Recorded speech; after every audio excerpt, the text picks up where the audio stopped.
So I think there's 4 shares ready to go on the screen. It's wonderful. The next panel, I'm really looking forward to this one because Prince Philip was discussing some of the ideas backstage.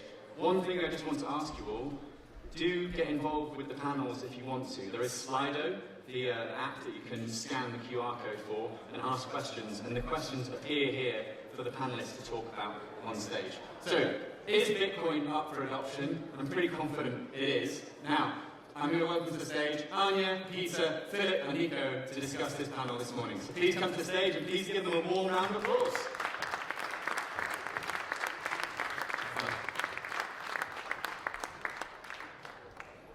Good morning, everyone. Dobro jutro.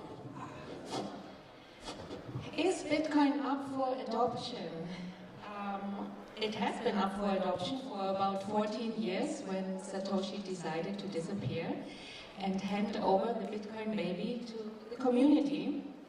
And the Bitcoin community has done a great job by adopting the baby and turning it into the flourishing teenager that it is today.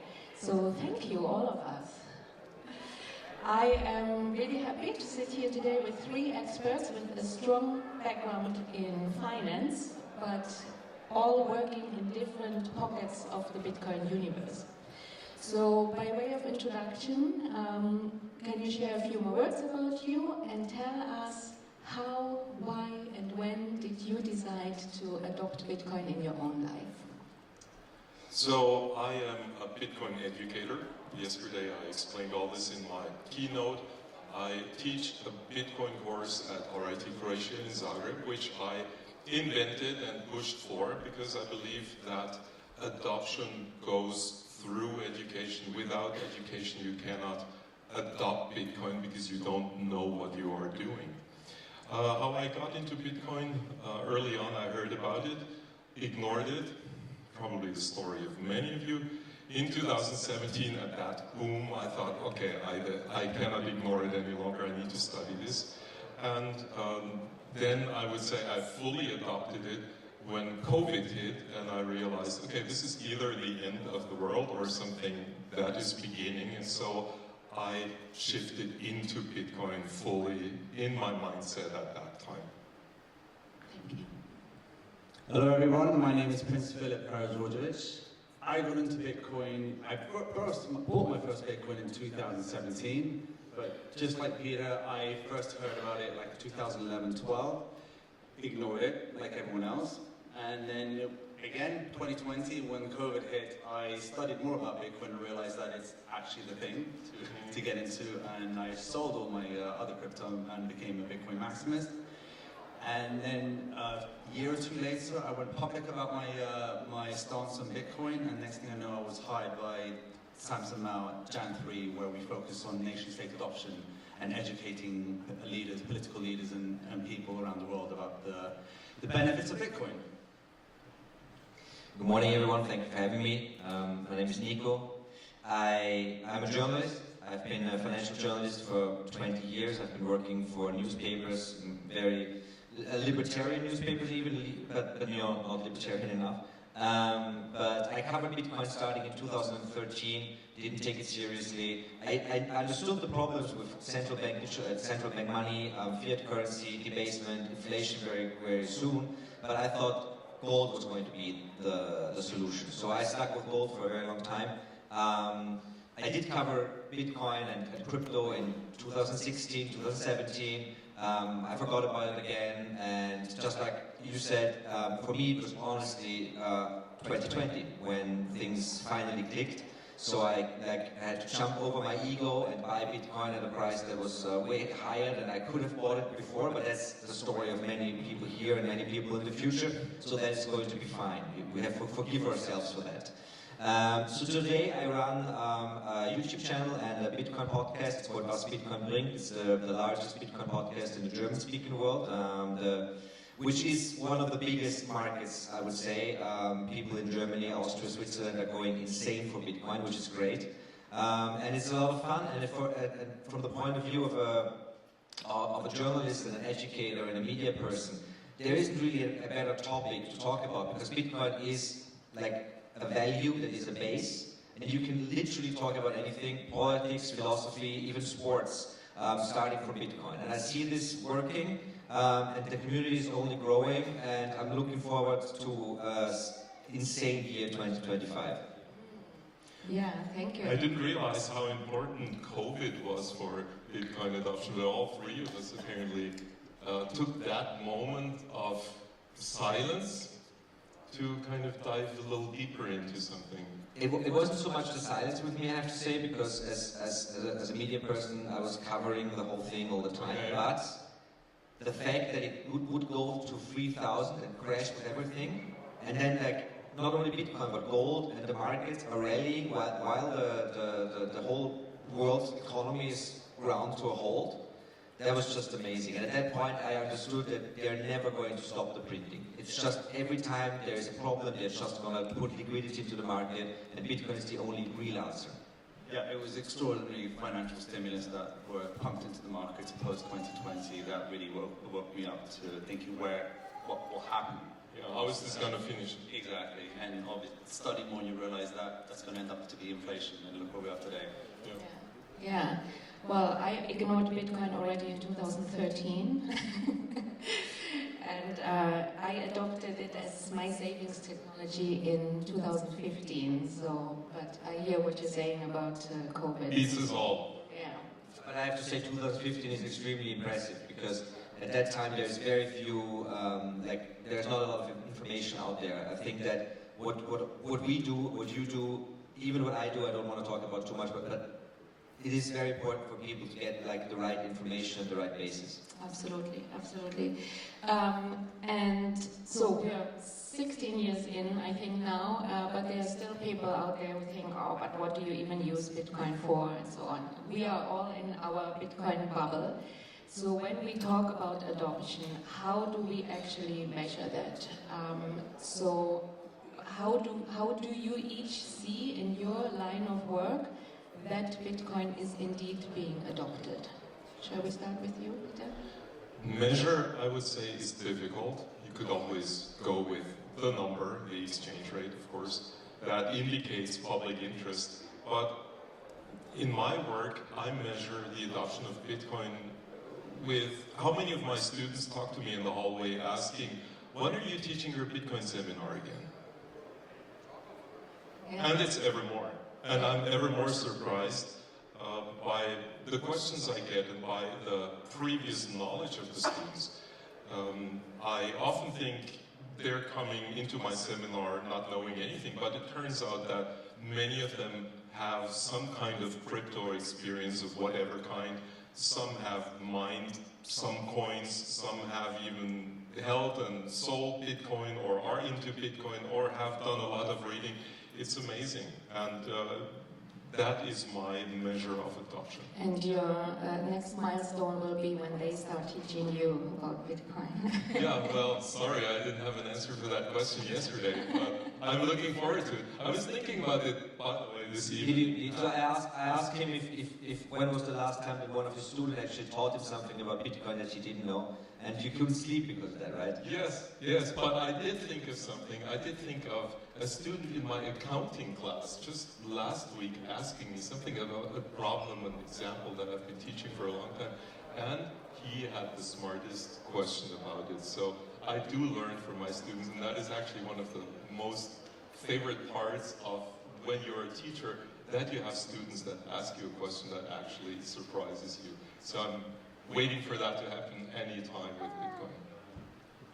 Yeah, and that is like the individual level that you notice. And Philip, you work with governments on the country level. Yes. What do you see? I mean, to answer your question, it's difficult to quantify how big the Bitcoin adoption is measured in the world. I mean, as Peter just said, and also because as Nico suggested, that Bitcoin encompasses so many aspects of our lives, from philosophy to sports, as even mentioned. But Bitcoin can be a store of value, as you know, or it can be a medium of exchange. It can be many things, and also mining is a big part of Bitcoin. But what we're seeing in the space is that, on a nation-state perspective, that's my expertise, is that a lot of many nations are adopting Bitcoin on the mining capacity. We see countries like Abu Dhabi. We saw America in Texas. We've seen Argentina looking to use some of their oil reserves to mine as well. We saw very incredibly last year that the Kingdom of Bhutan were mining Bitcoin for about 5 years. People said that they were secretly mining it, but no, they weren't. Just no one asked them. And they've been mining using the hydroelectric capacity. And the other country that was interesting was, I had it in my head, but yes, Oman spent last year invested 1.1. The government, the Kingdom of Oman invested 1.1 billion in Bitcoin mining infrastructure, and I'm just naming a few. So adoption on the nation state through mining is definitely on the up. Through medium of exchange, only El Salvador really. Some smaller free cities like Prospera in Honduras, and not surprisingly, but Lugano in the Canton of Ticino in Switzerland has de facto adopted Bitcoin and USDT as a medium of exchange, which is very encouraging to see. A country like Switzerland, which has some of the lowest inflation in the world, and really it's probably one of the last countries that needs Bitcoin to adopt Bitcoin, because they have a culture of a good banking culture. Actually good, they're one of the oldest bankers in the world, and they understand they were the last country to go off the gold standard. They understand the need for hard money, so it was kind of obvious that somewhere in Switzerland, given their decentralized nature of governance model with the different cantons, that one of them might adopt Bitcoin as a medium of exchange. I think the next big one will be as a store of value by a big country. And I think that's where Trump comes in, so we can talk about that later. Yes. I agree 100% that I think when we look at nation-state level, I think adoption will be driven by mining, and we've seen this in Bhutan and other countries. I can totally say that what's happening in Switzerland with the banking system in Switzerland is amazing, because I have them in my podcast and I can talk to them, and the banking system in Switzerland is way ahead of the banking system in Germany or Austria when it comes to Bitcoin adoption. I can say that. I have guests in my podcast, so how do I measure adoption, right? I actually have a lot of measurements. So one measurement would be, do I see new people coming into the Bitcoin space that are interested to talk to? The great thing about talking to Bitcoiners is there's so many different breeds and directions they are coming from, that there's always something I can learn something from. That's why I do it with guests and not just me talking to the microphone. The second thing, of course, very obvious, I can look at the numbers of downloads or like clicks on my YouTube videos. So when the price goes up and interest goes up, that goes up, right? The third thing, which is interesting, would be, in my country in Austria, I go on about Bitcoin on Twitter, like all the media people know me, some don't like me because I'm not leftist enough, but whatever. And when there is like a serious question about Bitcoin, they call me up for like a statement or whatever, right? Interestingly, now with the all-time high, this hasn't happened, because the media is now so obsessed with Trump, they don't have time for Bitcoin, right? So they will come to Bitcoin when it's like 80, maybe even higher, then we can talk about Bitcoin again in the mainstream media. But looking at the media today, looking at financials, like the financial media in America, you see how the tone shifts, right? At first it's like money for criminals, but now Larry Fink is saying it's actually a hedge for debasement of currencies, and it transcends national currencies. And if Larry Fink says Bitcoin good, then we also think Bitcoin good. It's very simple. It's very simple, really. So that thing changes. That's how I measure adoption. And the one thing that I've seen in the last couple of days, which is really not a very specific data point, but a very important data point, is that I've seen my cell phone, my friends' cell phones, people saying on Twitter that now people are reacting against. Like, didn't you tell me about Bitcoin in 2015? I read in the news that it's now $70,000. Should I buy some? How much should I buy? Where do I buy it? How do I store it? What about Dogecoin, right? These questions are now coming again, which shows me that the interest is starting now, which is totally in line with a new all-time high, certainty about the American election, debasement coming out of China, coming out of the US, and soon there will be some crisis in Europe, and they start up printing money again. You can be sure about that. So I think that that adoption in the end will be driven by the public as a savings mechanism. You can call it speculation, you can call it store of value, it's a savings mechanism. And on the nation-state level, it will be mostly mining, I think. Because nation-states who want to get into Bitcoin just need some mining presence. They need to be able to actually, plug into the physical ecosystem of Bitcoin. And also, I mean, there is now talk about new Bitcoin taxes, especially in Europe, unfortunately. But I mean, that's also some sort of adoption, right? If the government says, wait, there's money, let's have some, right? That's also a form of adoption. So right now, everything's looking pretty good, I would say. And do you think there is an order of how adoption occurs? So like in my own life, I definitely adopted Bitcoin as savings technology, as a store of value first. And it's only the last 1 or 2 years that I actually also used it to spend, I am a hodler first and foremost.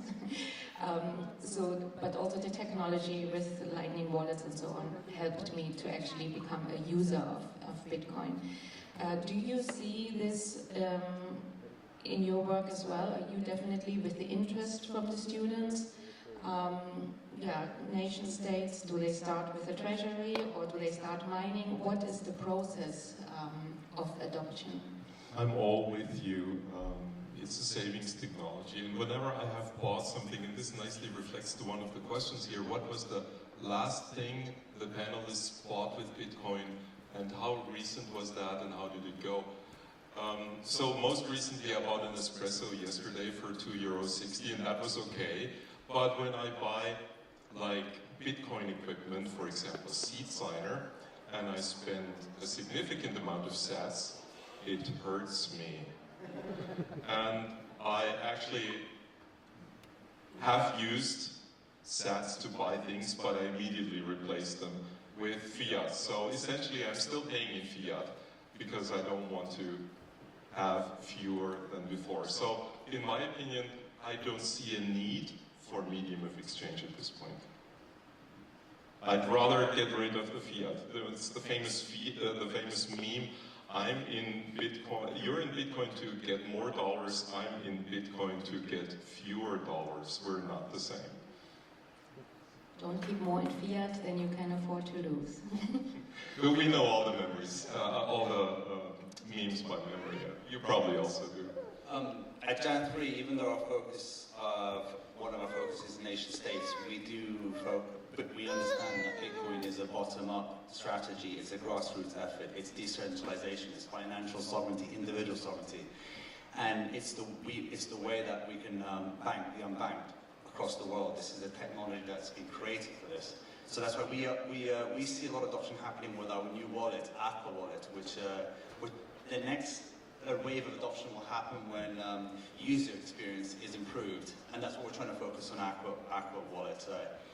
It's our slogan. When you open the wallet, it says like it's a wallet that your grandmother can use, and we make it obvious that Bitcoin is a savings account, a spendings account. So your savings account is on main chain, spending account is on Liquid using Lightning, and also there's another spending account, USDT, because in places like Latin America, USDT is used more as a medium exchange than Bitcoin. They want dollar exposure. They can't get the actual thing physically or digitally, so they can get it on USDT easily. So we drive adoption by giving them the opportunity to have USDT on Bitcoin Liquid, so you can transfer it from any crypto, any ERC20 Tron shitcoin into our wallet, and it'll appear as Bitcoin on the liquid chain. And then they will see that they also have the option to transfer it, swap it into Bitcoin savings account. And this is going to open up more people to adoption. So the individual level of adoption we're going to see grow. But of course we focus on the top down as well. That's what we want to introduce politicians around the world to the benefits of Bitcoin. Bitcoin doesn't need politicians, but politicians will need Bitcoin.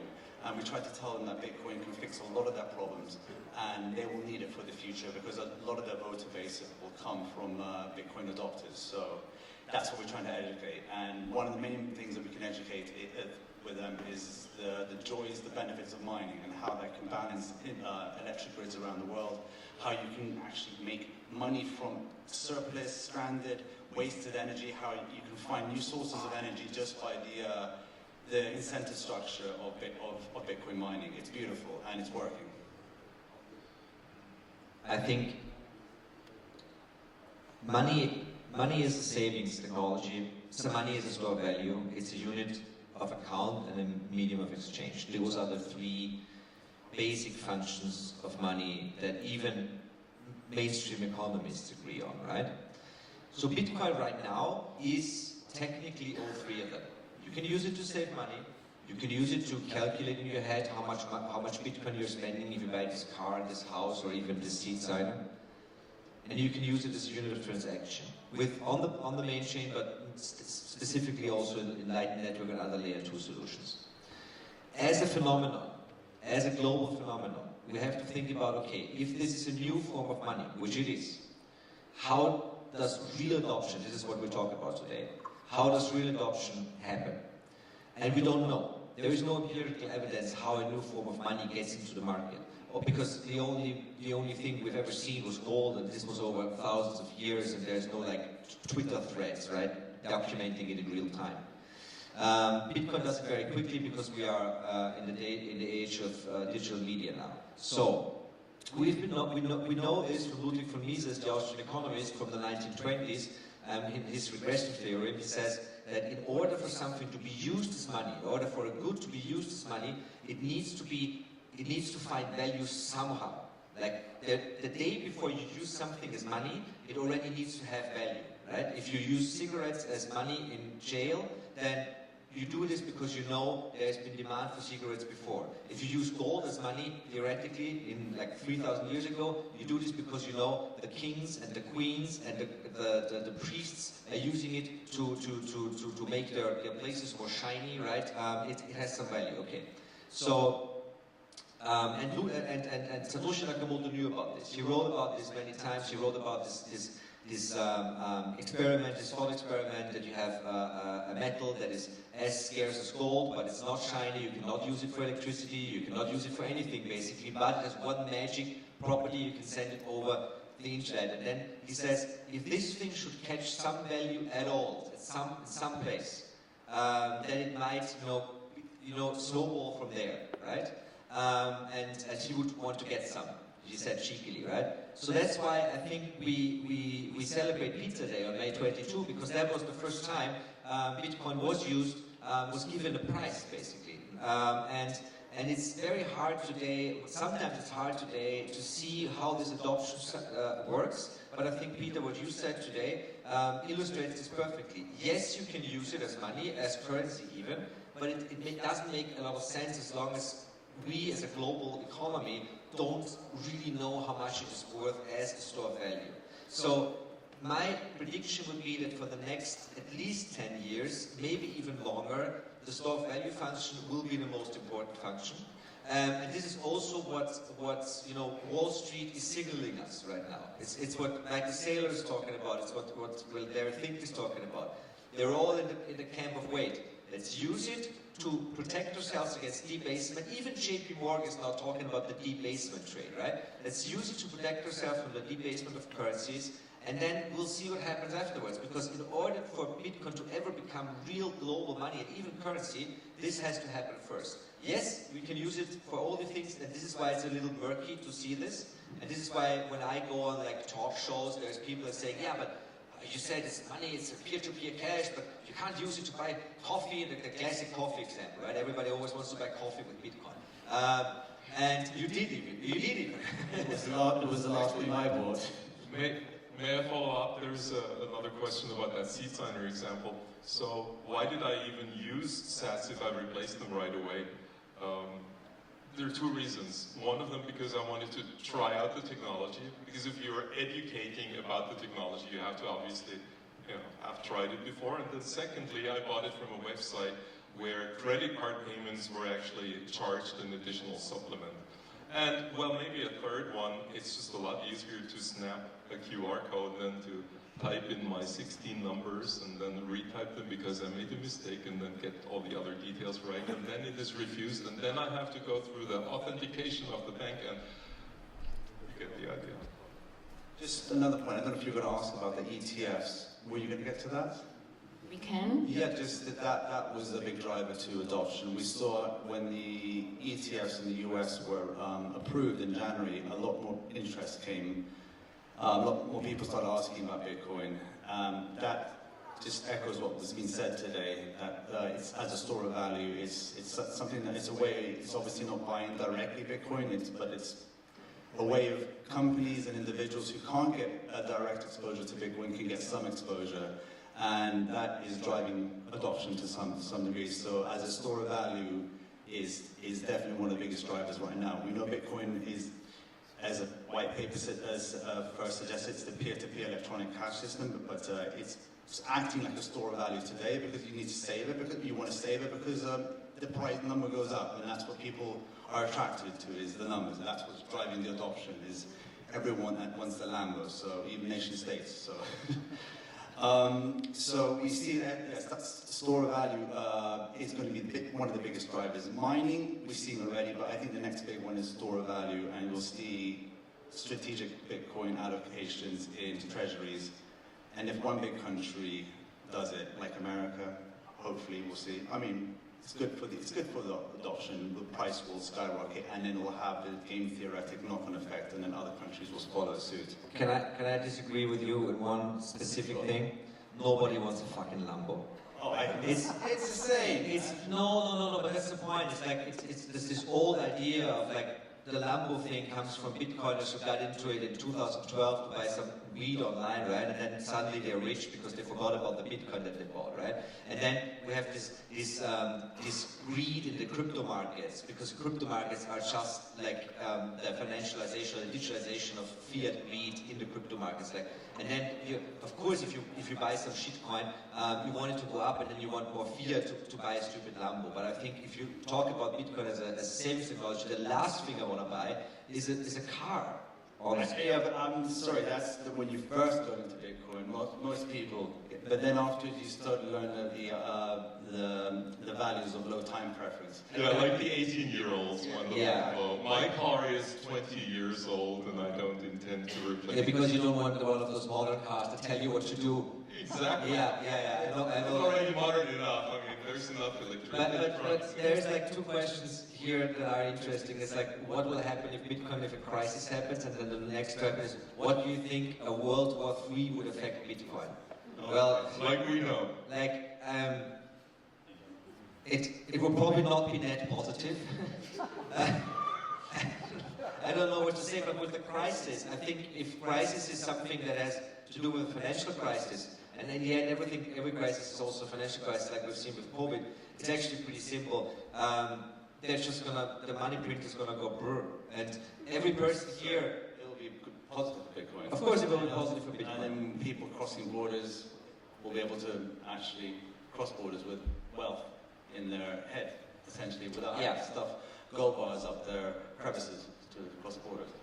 Well, if a crisis happens, then I want to point out the importance of education.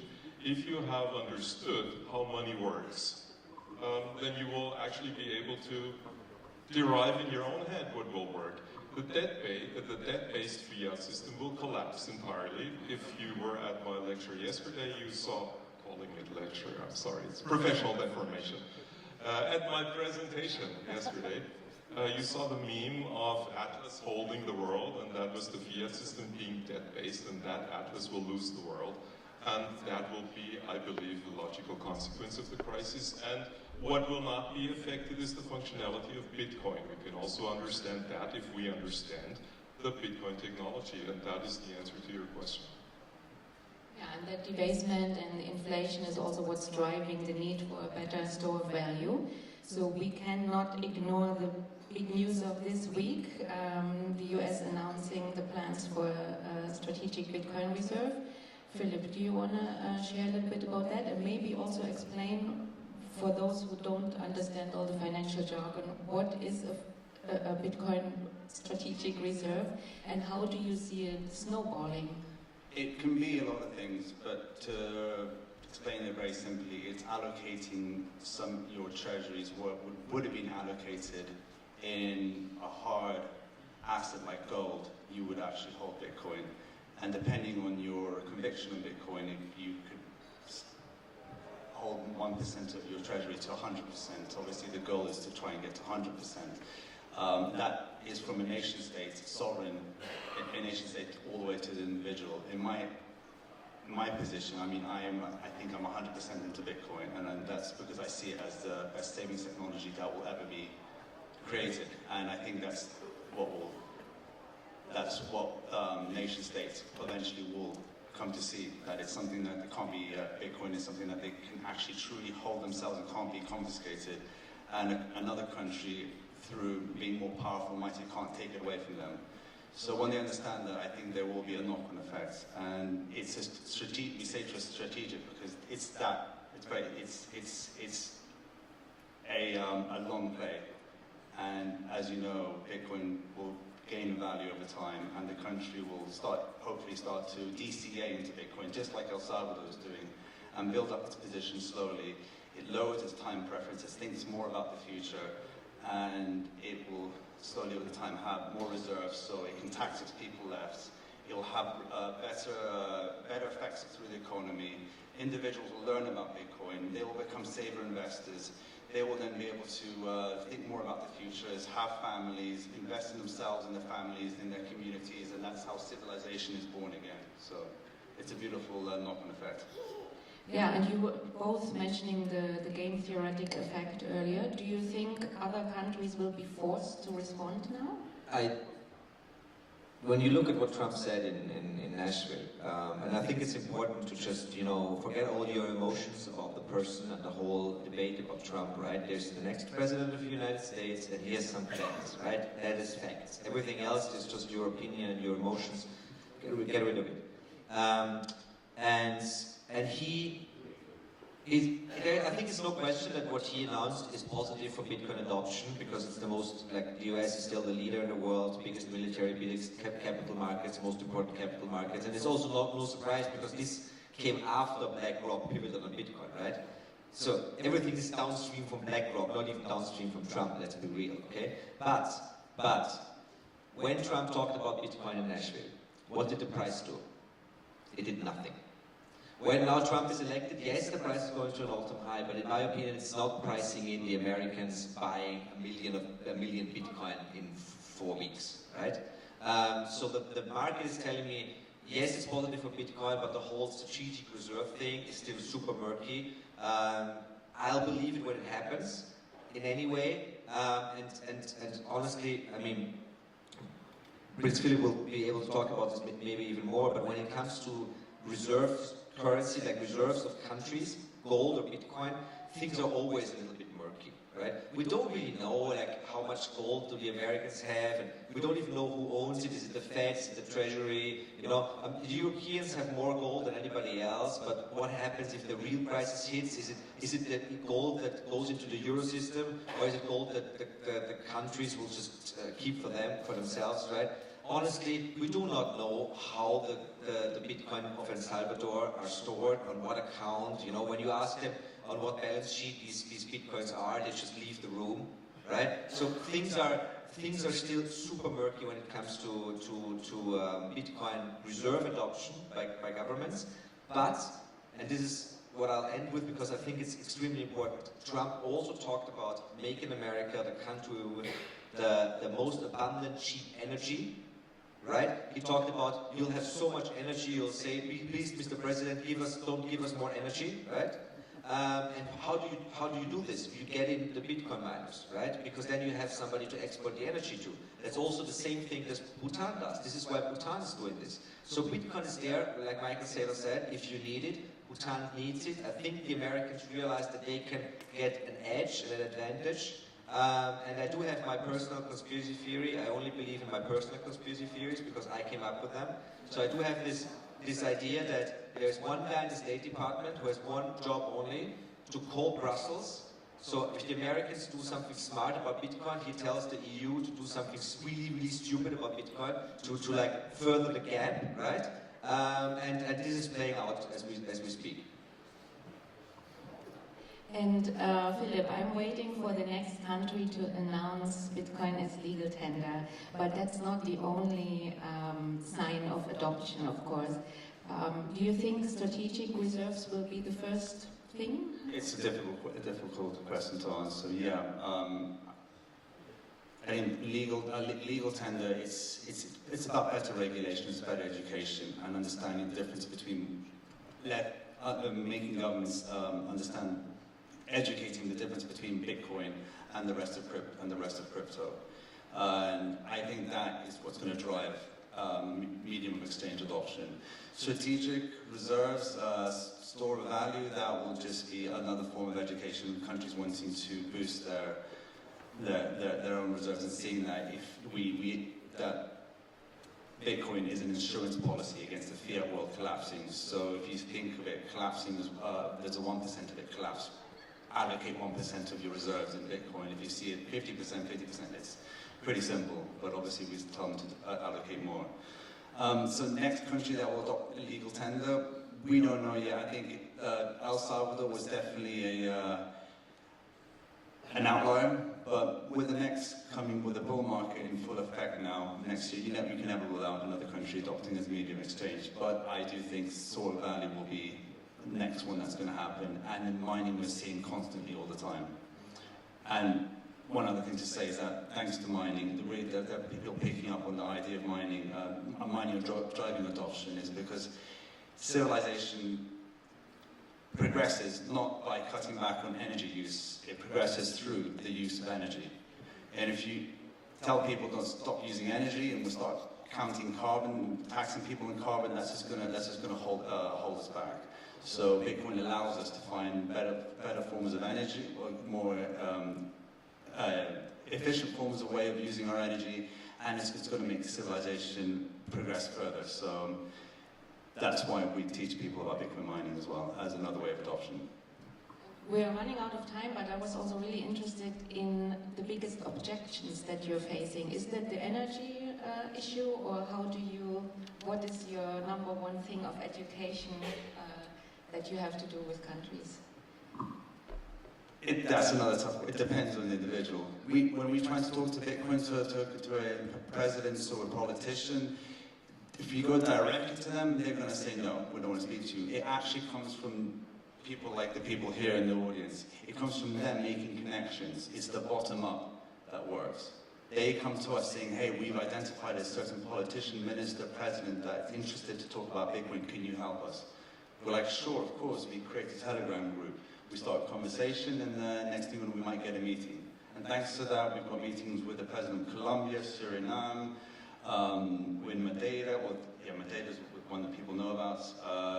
Obviously, there was, we've had, El Salvador was the biggest one everyone knows about.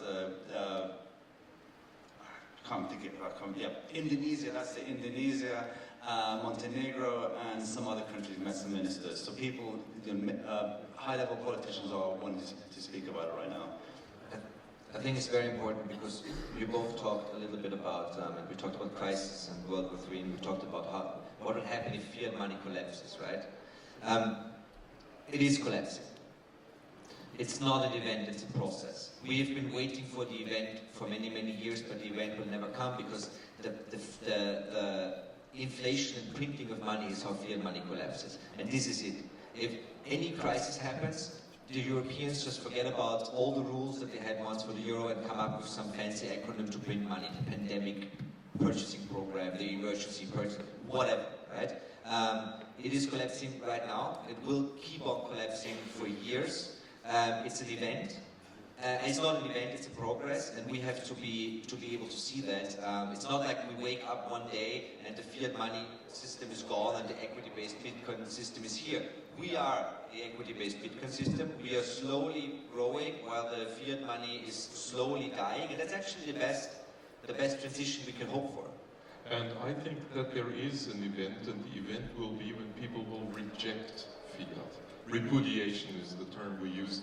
And at some point people will say, no, actually we don't want dollars, we don't want euros, we want something else, and that will be Bitcoin. And that will be when the process turns into an event. Maybe. Thank you, everybody. I see the time is up. I could talk about adoption for hours, but thank you very much.